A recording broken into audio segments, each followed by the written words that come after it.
મારી આગળ પૈસા નહોતા, સાલા મને કોઈ નહોતા બોલાવતા. આ એટલે વાતે વાતે કહું છું કે માલ હે તો મોહબ્બત હે યાર. ડાયરાથી લઈ જેલવાસ સુધી સતત વિવાદોમાં રહેતા દેવાયત ખવડનો પરિવાર પહેલીવાર મીડિયા સમક્ષ આવ્યો. દિવ્ય ભાસ્કર સાથેના એક્સક્લુઝિવ ઇન્ટરવ્યુમાં દેવાયત ખવડના મામા રામકુભાઈએ ખુલીને વાત કરી. ડાયરામાં નામ થયા બાદ હવે દેવાયત ખવડનું સપનું શું છે? હવે છેલ્લું જે એનું સપનું છે એ રાજકીય રીતે છે અને રાજકીય રીતે ધારાસભા લડવી આ એનું સપનું છે. આ 2 વર્ષથી છે, અત્યારથી છે એવું પણ નથી.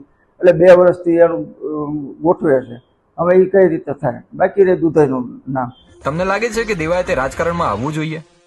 એ પણ ઈચ્છા કદાચ વ્યક્ત કરે અને એને રાજકીય રીતે આવવું હોય તો આવી શકે છે. એને સ્વતંત્ર છે. શું લાગે છે કઈ પાર્ટીમાં જઈ શકે છે? અત્યારે એનું વલણના કારણે મને એવું લાગે છે કે કદાચ એ ભાજપ જોઈન કરે.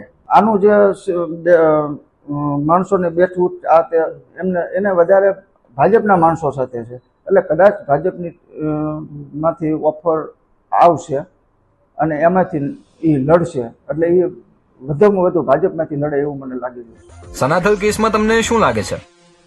સનાથલ વાળા કેસમાં પહેલી ભૂલ છે એ દેવાયતની છે, બીજી ભૂલ છે એ સનાથલ વાળાની છે.